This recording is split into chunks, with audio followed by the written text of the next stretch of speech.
Hey guys, it's Ivy and welcome back to my channel. Today's video is a book haul, which the thumbnail could be a tiny bit misleading because it doesn't look like I have that many books, but I have a lot more books than I could hold up. This is my first book haul since I think January, so I'm sure you can imagine how much I have collected since then. It has been a long time since I filmed a video. I've been back at work chaotically, not in my own kitchen, so sometimes I work graveyard, sometimes I work in the mornings, sometimes I work graveyard and then have to turn around and come right back in the afternoon. So my reading has received the worst end of the stick because I've been so tired that it's just kind of been impossible. And then oddly enough, I read the most when I was traveling to go visit Samantha and we went to Disney World, so I started to pick books back up since then. I have been on track reading basically every single day since then, even if it's like only 2 chapters, which I've come to the conclusion that that's the only way I can do it without being hard on myself and reading 100 pages in a day when maybe I can only read 10. It is what it is. But anyways, I've had no problems buying books, that's for sure. A few I have also been gifted. I got up for no reason because the one I was looking for is literally right here. Oh my god. Oh, and just ignore the mess that is that. I was trying to fix it a while ago and that just didn't happen. Oh, so on top of me not really reading, I haven't been filming either. So the way I've decided that I need to move forward with my channel is that I'm a casual girl. I have to be a casual YouTuber. So like right now I just got out of the shower, my hair's wet, I have no makeup on. If I consistently say, oh, I can't film until I get ready, I'm never gonna film because that's just like realistically not who I am. Like I don't always put makeup on. Like I wear makeup probably like once every few months or like once a month, you know, whatever. So like putting that kind of like standard upon myself, that's just like it's not realistic. It's not who I am. I'm a casual person. I need to be casual for my channel or like I'm never gonna film. I'm so out of breath. I literally don't know why. But as I said, like moving forward, I just need to change the way I perceive YouTube and the way I perceive other women on YouTube, and like that's a standard that I need to follow because realistically that's not like, I'm not gonna put mascara on every time I film. I'm not gonna do my hair every time I film, or I'll never film. So wow, what a long intro, right? Okay, you are here to listen to me talk about all the books that I've spent all my precious coins on. So let's just I wish I could see the pile that is here. Okay, I think I'll just talk about the ones that I was gifted first, because I feel like that's just gonna be the best thing. So the first one is Like Streams to the Ocean, Notes on Ego, Love, and the Things That Make Us Who We Are by Jedidiah Jenkins. 2020, I think, or 2019, I can't remember. 2020. I read his book To Shake the Sleeping Self and I really liked it. And me and my friend Tristina both connect over his writing. So she gifted me this, and I mean, since we're on the vein of like nonfiction, I'll just go ahead and talk about this book as well. This is I Am Here by Ashley Lemieux. These are both kind of instruments to self-help and exploring life. Me and Tristina also connected over this one, so since she gifted me this one, I sent her a copy of this, and this one is signed. I'm really excited to read both of these. This one I can only imagine how difficult it's going to be because she covers a lot of things. I love her on Instagram. If you're not following her there, you really should, because she's very helpful and she's just an angel, really excited to get into these. And these are kind of books that I don't think I can read in one sitting. Maybe I just need to read pieces here and there. Then Xena Teen over on Instagram gifted me Yolk by Mary H.K. Choi. This is a book about two sisters, and one of them has cancer and the other one has an eating disorder. So this covers really heavy topics, and it explores sisterhood and the things you would do for one another. Super important. Very great read, very emotional. So if you haven't heard of this one, check it out. And this one was gifted to me by my friend Caleb, so thank you so much for sending this to me. This is The Midnight Library by Matt Haig. I'm super excited to read this one. I hear everybody like buzz about this one, and he loved it so much, so he wanted me to read it. And I'm really hoping in June I can knock this one out so that we can talk about it, because I haven't had a chance to pick it up and discuss it with him yet. So I really hope I can do that soon. And thank you so much. As far as gifted books go, I think those are the only ones. Thank you so much to everybody who gave me a book. I really appreciate that, because that is definitely my love language. The next two books I'm going to talk about because I thrifted them from the Mirage, and she creates this secondhand romance, Lizzie does, and I just love that, and I think that's so cool. So she thrifts books and then resells them, and then like has them in this like book club, and she has this little zine called The Tea Room. So I just really think that's cool, and I'll leave her website linked down below so you guys can check it out.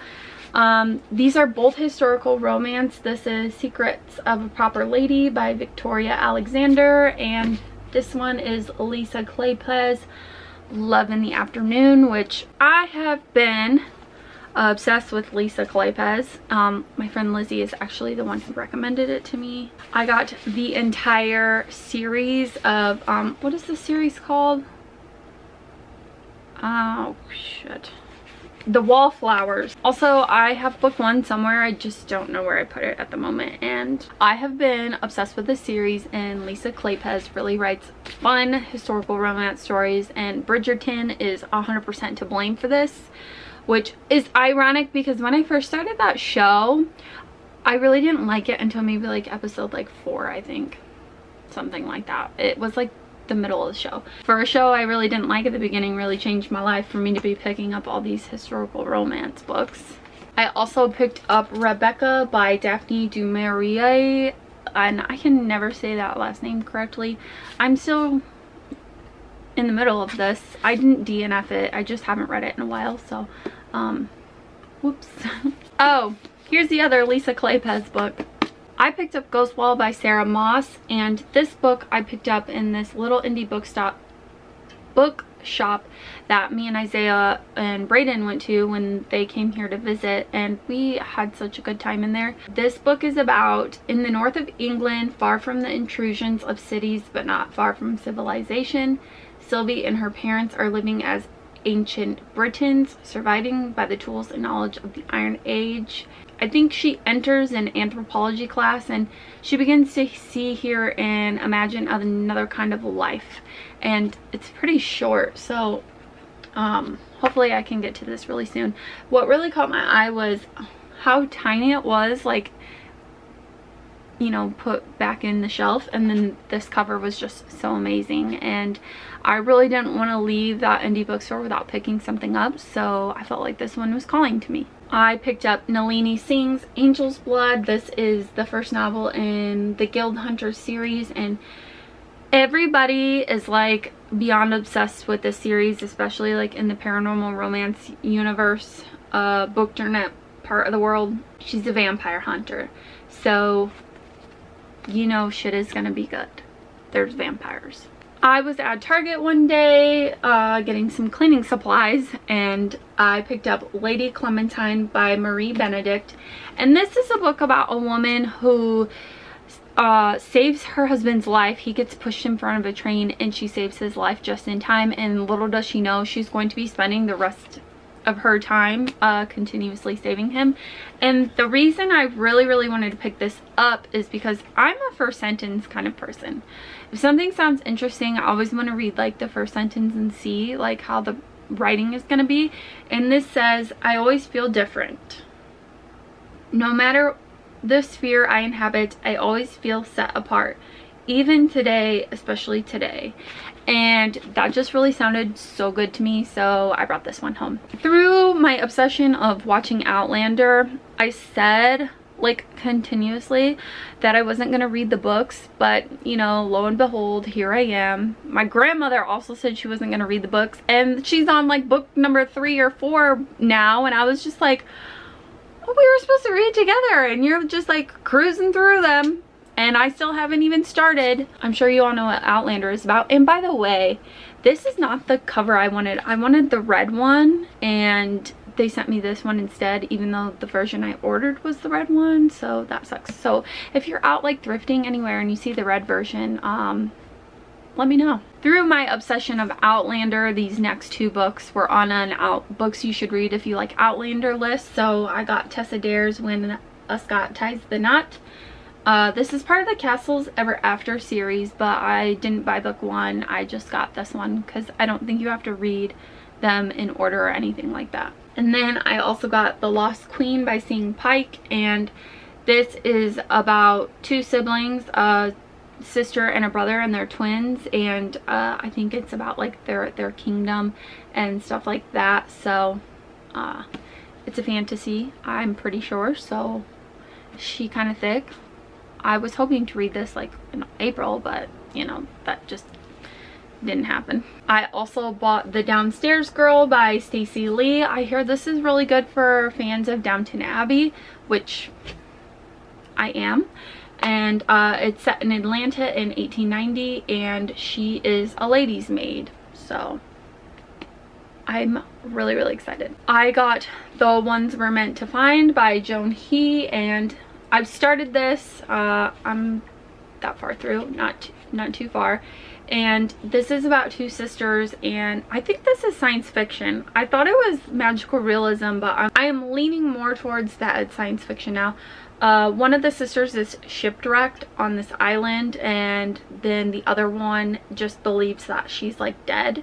So that's kind of basically all that's really happened so far, because I'm not very far in it. This is House of Hollows by Krystal Sutherland, and this is a book about 3 sisters, and they were missing when they were children, and they have come back, and when they get back, their hair is white, their eyes are black, and they're continuously ravenously hungry. The parents believe that something happened, these must not be their children, and now they're older and it's years later, and one of the sisters is missing again. So good. Next up is Black Girl Unlimited by Echo Brown, and this is a book about a girl who is a wizard. This is magical realism, and it's, oh man, this book is intense. So just know going in that it's very intense.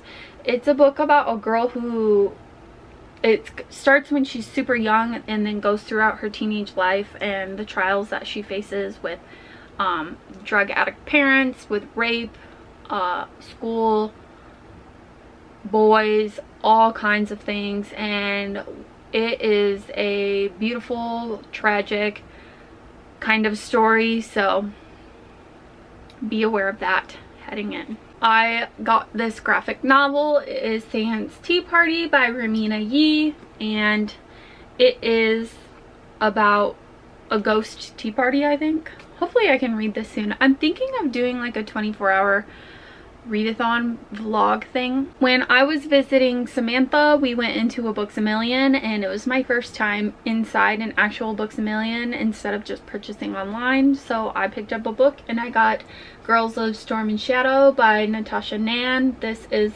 book 2 to Girls of Paper and Fire. So I'm really excited because I gave that one 4 stars. And I'm pretty sure I just said 4 stars.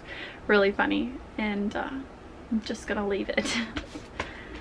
I also picked up Rule of Wolves by Leigh Bardugo. Who knows when I will even get to this big, thick novel. Who knows? I don't, that's for sure. I picked up The Prison Healer by Lynette Noni. I actually have this one on pre-order, and I was hoping to have gotten to it by now, but I haven't. But it's about this girl, and I think it's on my book plates. Because I joined the Sarah J. Maas event that Lynette did, and that was really good. They're so good in conversation. Anywho, this book is about Kiva, and she is working as the prison healer. I have Nothing to See Here by Kevin Wilson. What I know about this book is that it is magical realism. I did this book recommendation service a while back, and I did it twice. Haven't read any of the books they recommended to me, so 0 for 6. So I'm hoping I can get to this one soon, since this is one of the books they recommended. Untamed by Glennon Doyle, and this is another nonfiction, and I think it's about like women and daughters and mothers, friends, stuff like that. My grandma read this and she really liked it, so I picked it up because of her. My book of the month for, I think this was April or March, I can't really remember, but this is What Comes After by Jo Ann Tompkins. And this is going to be a difficult read, I already know that, and it's pretty big, so I set myself up with that one. Lots of tears. It's after the shocking deaths of 2 teenage boys tear apart a community in the Pacific Northwest. An unfamiliar pregnant girl emerges out of the woods and into the lives of those same boys' families. Why the boys died and what their tragedy has to do with this girl are the proplusive. I don't know how I have been a reader my whole life and have never read that word. I don't. So I'm not stupid. Well, maybe. Proplusive mysteries at the center of Jo Ann Tompkins stories. So we'll see what happens and who this mystery pregnant girl is and what happened to these boys in this tragedy. The next book on this list is K.L. Veluso's The Wolf of Oren Yarrow. I got this book because somebody posted a reel on Instagram that if you like Throne of Glass but want to read diverse books, check this one out. So I had to check it out because Throne of Glass is my favorite series of all time. Next up, I got The Night of the Mannequins by Stephen Graham Jones. This is a horror novel, well, novella. I picked up a children's Bible by Lydia Millay, and this book follows 12 eerily mature children on a forced vacation with their families at a sprawling lakeside mansion. Destructive storm descends on the summer estate, embarking on a dangerous foray into the apocalyptic chaos outside. Sounds good to me. Plus this book, like, everybody seems to like love it, so let's find out what that's about. I picked up Andrea Stewart's The Bone Shard's Daughter. This book and this book were buy one get one 50% off at Barnes & Noble, so that's kind of why I picked them out. Well, this one I got because Sarah J. Maas blurbed, but it's a fantasy novel and it's about bone shard magic. I also picked up The Shadow of the Gods by John Gwynne. This is a Norse mythology type story, I think, about dragons. I'm just here for this cover, if I'm being honest. And the final book I have to talk about isn't a novel, it is a manga, and it is Ubitsu by Harato Ryo, and it is about a gothic Leota and that urban legend. So I'm really excited to get to this one, and I hope it's scary. Alright, you guys, that is it for this chaotic book haul. Let me know if you've read any of these books, if you enjoyed any of them. Thank you so much to the people that gifted me books recently. I really appreciate it, and it's just so kind and generous, and it really means a lot to me and just speaks to my soul.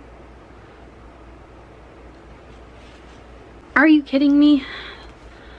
How many times do I have to get up in this video? A goddamn dryer was beeping and it sounded like the fire alarm. Scared the shit out of me. So, my god. Okay, that's it. thank you to the people who gifted me these books. I really appreciate it. It's so kind. And again, thank you all for watching this video. I'm a mess.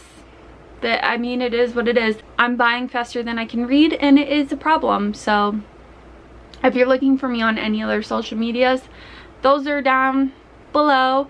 And I hope you guys have a beautiful day. May the force be with you. Bye.